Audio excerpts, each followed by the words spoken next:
Saludos. Folsom & Forge nos trae los beneficios del uso de los derivados canábicos en el síndrome de intestino irritable.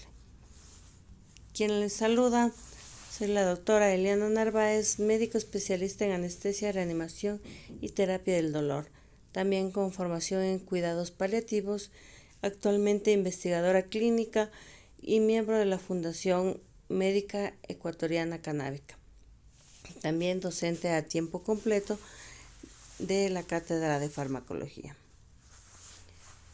Cuando hablamos del uso de cannabinoides, tenemos frente a nosotros un tema bastante controversial que hasta la actualidad constituye tabú para varios de los médicos y que entendamos que a la actualidad de igual manera ya ha sido aprobado legalmente para su uso y comercialización de forma médica a nivel del Ecuador. La OMS introdujo el cannabis dentro de la terapéutica médica, aceptado como parte del manejo de la náusea y vómito post-quimioterapia, el dolor crónico y para el manejo de los síntomas de la esclerosis múltiple. Para hablar de los cannabinoides debemos de entender que nosotros tenemos un sistema endocannabinoide, es decir, que nosotros mismos formamos sustancias cannabinoides que van a actuar en nuestro organismo, para lo cual existe formas de estimularlo como son fitocannabinoides, que son sustancias que se pueden sintetizar a través de la planta de cannabis, específicamente la planta del cáñamo, y que van a estimular a nuestro sistema endocannabinoide. También existen cannabinoides que se han tratado de formar o de obtener de forma sintética en un laboratorio, pero que no han tenido un efecto clínico exitoso, por lo que se han dejado de lado. Los sistemas que actualmente más se conocen y más se manejan son el endocannabinoide, es decir, el de nuestro propio organismo, y el de los fitocannabinoides, que es a partir del cual se consigue el sustrato desde la planta de cannabis para estimular nuestro sistema endocannabinoide. Ya hablando de nuestro sistema endocannabinoide, estamos hablando de dos sustancias que se van a producir a demanda, es decir, cuando el cuerpo recibe un estímulo específico, va a iniciar la producción de estos dos para hacer su efecto clínico a manera de defensa. ¿Cuáles son estas dos sustancias? La anandamida y el 2-araquidonoilglicerol. Estas dos sustancias se van a unir a receptores específicos que están distribuidos en todo nuestro organismo.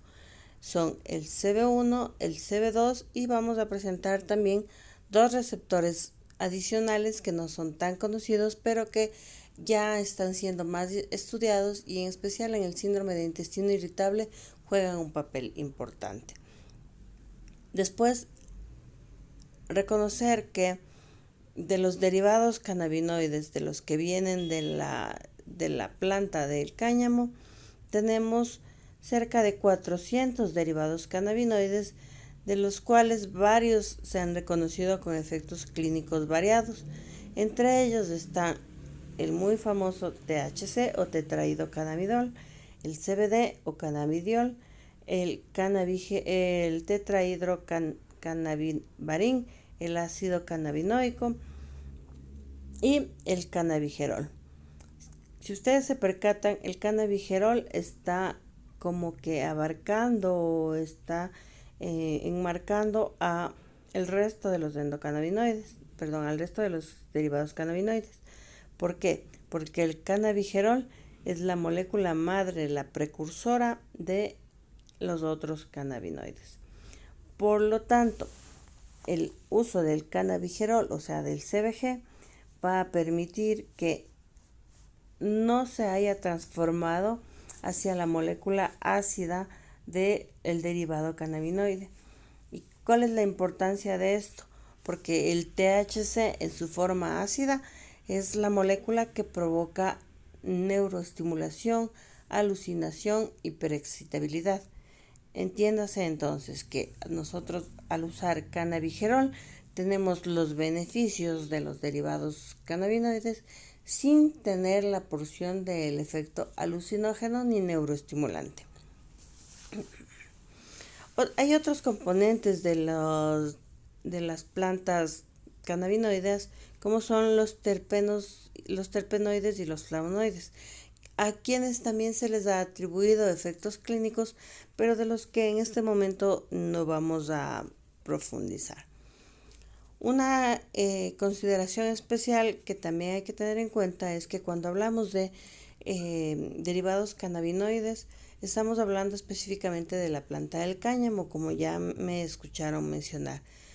¿Por qué no es la planta de marihuana y cuál es la diferencia? La planta de marihuana contiene porcentajes elevados de THC, que mencionábamos que era la porción que provocaba la hiperexcitabilidad neurológica, mientras que el cáñamo tiene porcentajes mucho menores de THC, y por eso es que a partir del cáñamo es la planta ideal para poder sintetizar al fitocannabinoide.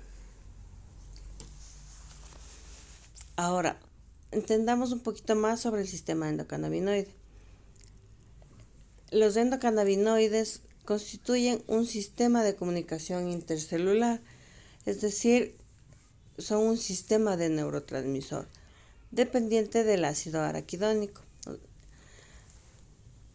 Es decir, también van a contribuir durante la inflamación.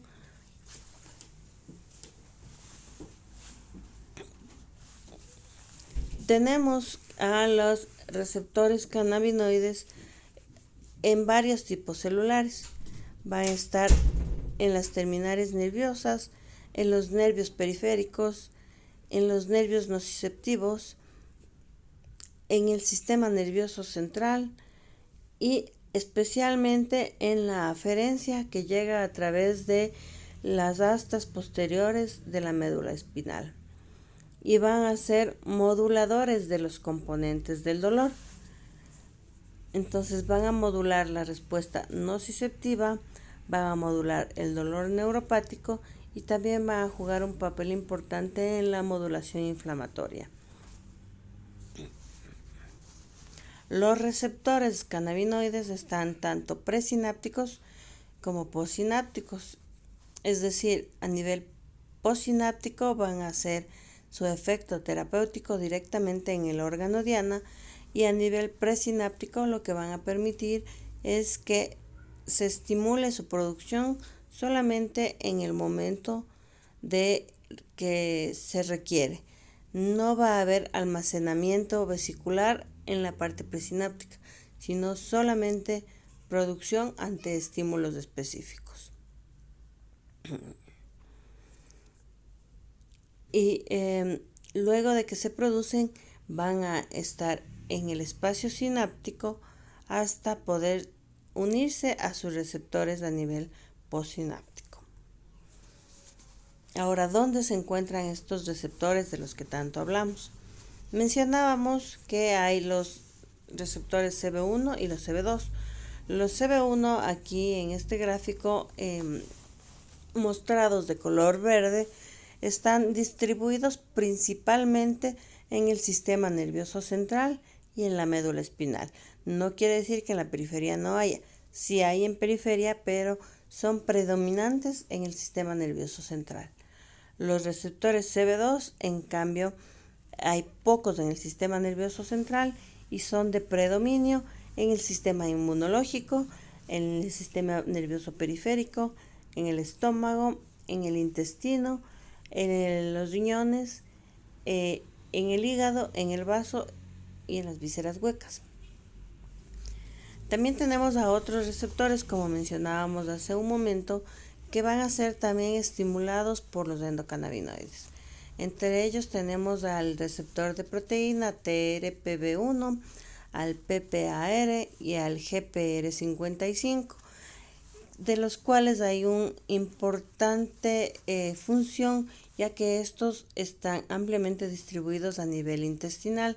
Por lo tanto, los receptores de CB2 y TRPV1 van a ser relevantes para el manejo del síndrome del intestino irritable. Como mencionábamos, los endocannabinoides son moduladores de la neurotransmisión. De igual manera que el glutamato, el ácido gamma aminobutírico, la dopamina, la acetilcolina, la noradrenalina, juegan papeles similares, es decir, neurotransmisión. Acá graficamos un poquito más dónde está la distribución de cada uno de estos receptores. Los CB1 a nivel de sistema nervioso central, neuronas, glía, también están en las glándulas y en el tejido reproductivo. Los CB2 en el sistema nervioso periférico, en el sistema inmunológico, en los neutrófilos, en los macrófagos, en el vaso, en los ganglios, y hablábamos también del tejido intestinal.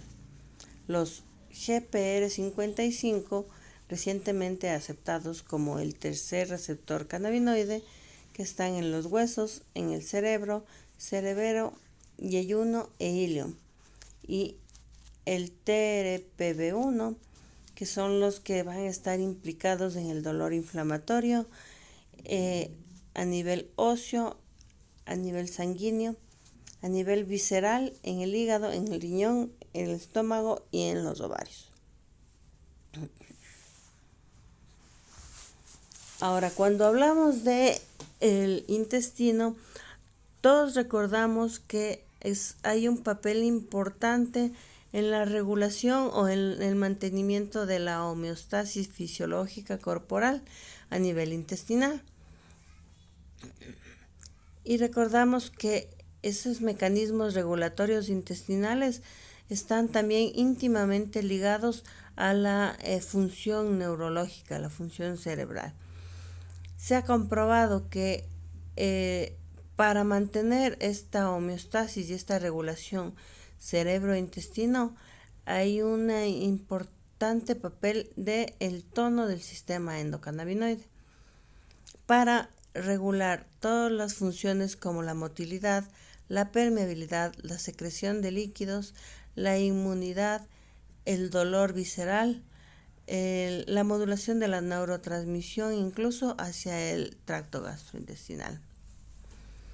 Hay varios estudios que ya a la actualidad avalan esta relación entre la microbiota intestinal y la función del sistema nervioso alterado, viendo que cuando hay depresión en los pacientes también se altera la microbiota. Se hicieron estudios de forma preclínica en laboratorio en las que a ratones sanos se le realizó la transfusión de el traslado de intestino de un paciente que sufría depresión, y se vio que en estas ratas se altera importantemente la microbiota. Todo esto asociado a el sistema endocannabinoide a nivel intestinal y a nivel cerebral. Por lo tanto, se pudo comprobar que cuando se desregula el uno, se modifica también el otro. Entonces se pudo ver que cuando hay una disfunción del tono del sistema endocannabinoide, este provoca la alteración entre esta interacción cerebro-intestino. Por lo tanto, se busca estimular el tono, pero hacia un tono saludable, no a una hiperestimulación. ¿Cómo se logra esto? Pues se ha estudiado que se logra mediante el uso de probióticos, prebióticos y fitocannabinoides, como el THC, el CBD y el CBG, que son de los que más vamos a hablar en esta pequeña charla. Cuando hablamos de enfermedad de intestino irritable o síndrome de intestino irritable, nos referimos específicamente a la enfermedad de Crohn y a la colitis ulcerosa, porque dentro de intestino irritable hay una amplia gama de enfermedades que pueden también constituir una irritación gástrica o una irritación intestinal, como está la enfermedad inflamatoria tóxica, la enfermedad inflamatoria bacteriana, la enfermedad inflamatoria química. Y incluso todas estas diversidades de etiologías hacen que se confunda el diagnóstico y que normalmente tengamos un paciente que está mal diagnosticado y mal tratado, y que normalmente también es un paciente que visita a muchísimos médicos y que ha recibido también muchísima terapéutica. La etiología específica del síndrome de inflamatorio intestinal hasta la actualidad es desconocida, pero se entiende que tiene múltiples causas. Hasta el momento es multifactorial, así como su presentación clínica es principalmente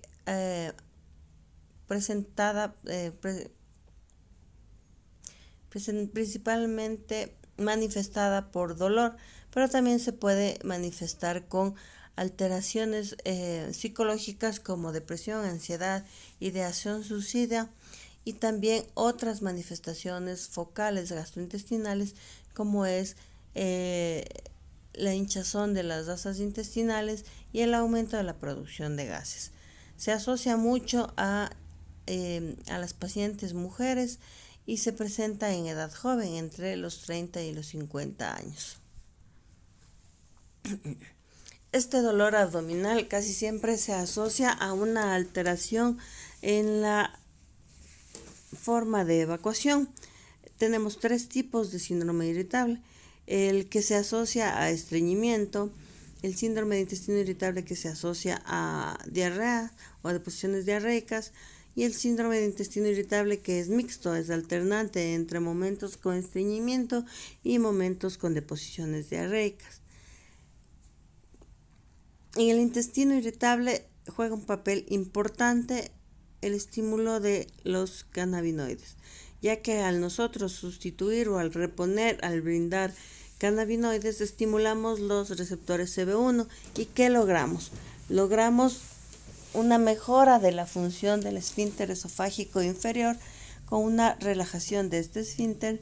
También mejoramos la secreción de la acidez gástrica, disminuimos el daño gástrico, mejoramos el vaciamiento gástrico, disminuimos la motilidad intestinal, mejora la secreción intestinal, disminuye el dolor visceral, disminuye la inflamación, y se ha estudiado que también ayuda a disminuir el crecimiento de las células tumorales.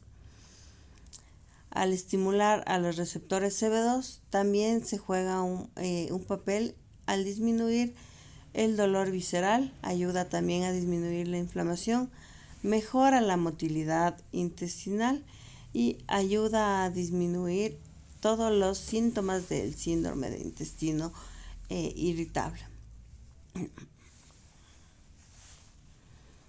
Hay varios estudios que ya han logrado demostrar cómo se da la transmisión del dolor crónico visceral a través de las astas posteriores medulares, y es aquí donde se da la primera parte de la modulación del dolor. Es decir, al nosotros estimular o suplementar el cannabinoide, logramos modular la transmisión del dolor por las vías aferentes sensoriales, tanto en el sistema nervioso parasimpático como en el sistema nervioso simpático. Con esto logramos hacer que llegue en menor intensidad el estímulo doloroso hacia el cerebro y la respuesta también sea modificada.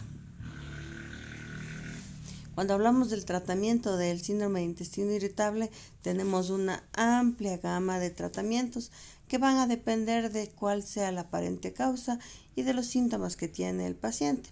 Por eso habíamos mencionado hace un momento que los pacientes vienen mal diagnosticados y maltratados, diagnosticados de un montón de patologías y tratados asimismo con gran variedad de tratamientos, entre los cuales pueden estar antiespasmódicos, antidiarreicos, laxantes, fármacos antidepresivos, antibióticos, agentes serotoninérgicos, que van a tratar de coadyuvar en el manejo de los síntomas de nuestro paciente.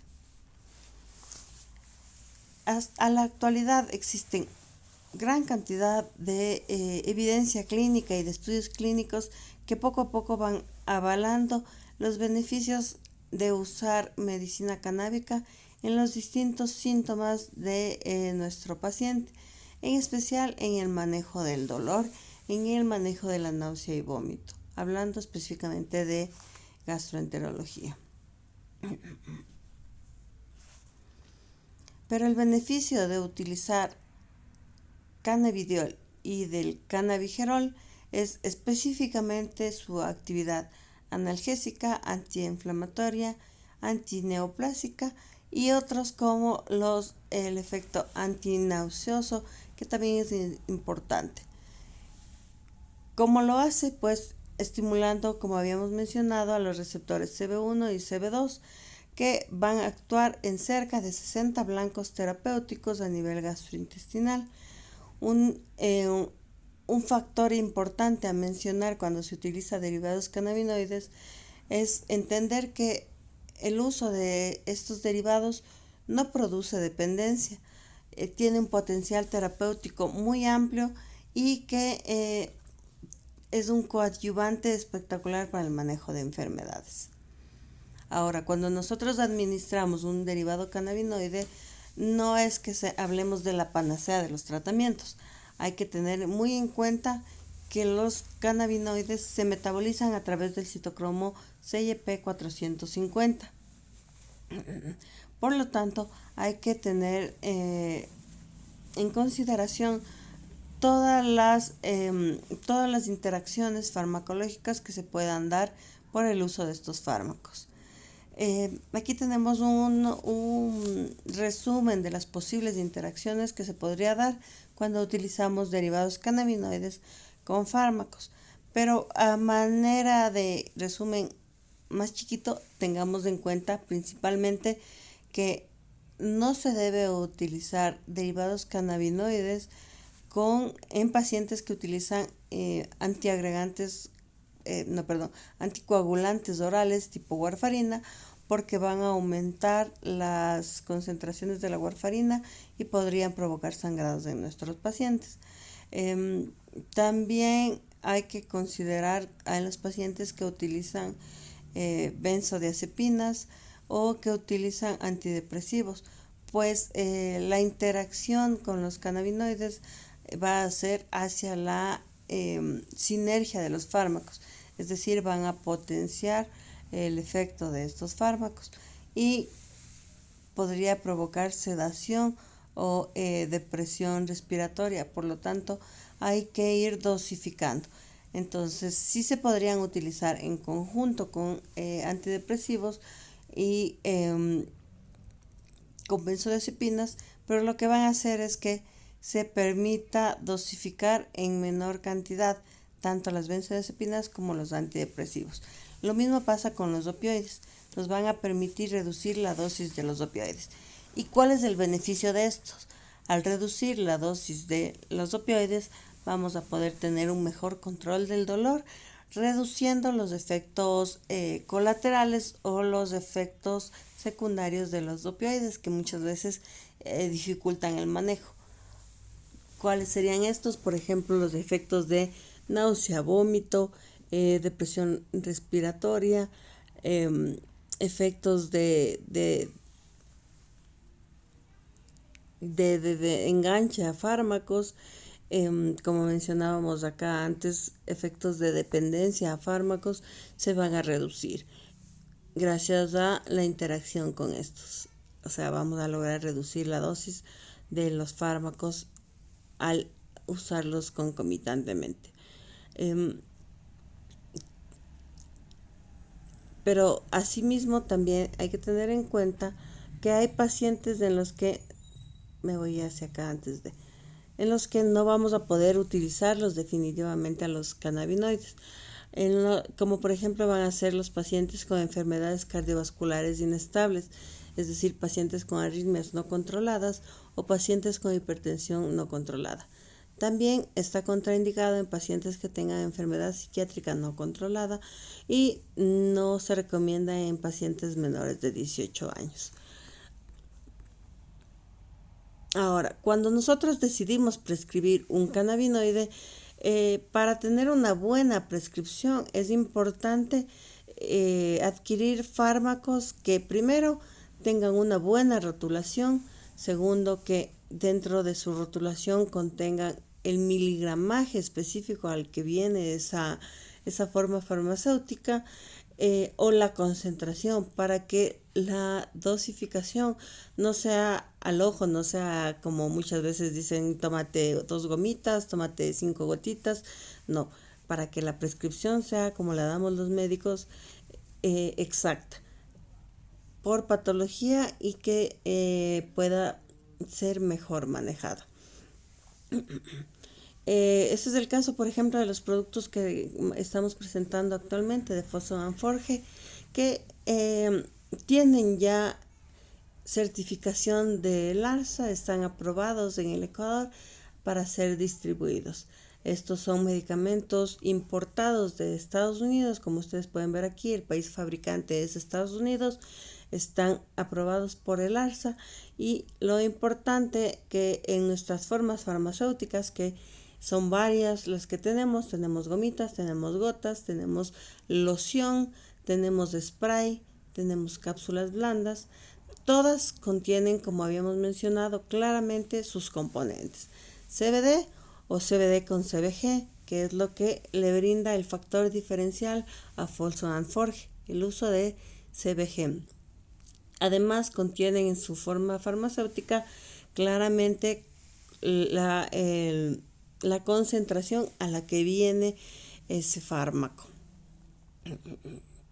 Entonces, nosotros cuando decidimos recomendar el uso de un cannabinoide, evaluamos el producto disponible, evaluamos que contenga las regulaciones legales específicas de las que ya hemos conversado, que esté bien rotulado, que nosotros conozcamos la dosis a la que vamos a dar. Luego evaluamos si el cannabis que estamos prescribiendo va a ser efectivo para la patología de nuestro paciente. En este caso que estamos hablando de síndrome de intestino irritable, hay evidencia clínica que nos describe que sí hay efectividad clínica en el uso de los cannabinoides. ¿Cuándo? Hay varios escenarios. Si tenemos un paciente con síntomas leves, podríamos utilizar o podríamos recomendar el uso de Folsom & Forge CBD más CBG de 1500 miligramos, en el que podríamos prescribir 6 gotas de CBG, en el que estaríamos dando, al dar 6 gotas, estaríamos dando 15 miligramos de CBG más CBD a nuestro paciente. A eso hay que darlo BID o TID, dependiendo de los síntomas de nuestro paciente, y se describe que en aproximadamente 3 semanas están estabilizados los síntomas de nuestro paciente.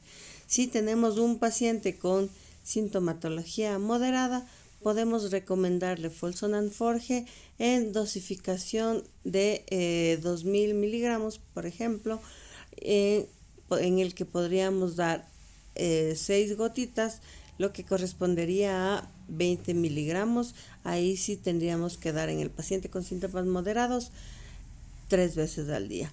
Y si tenemos un paciente con síntomas muy graves, un paciente que tiene mucho malestar gástrico, mucho dolor, mucha sensación de gases, pacientes que ya están a punto de entrar a quirófano para la resección intestinal, que ustedes saben también que a veces la resección ni siquiera mejora los síntomas.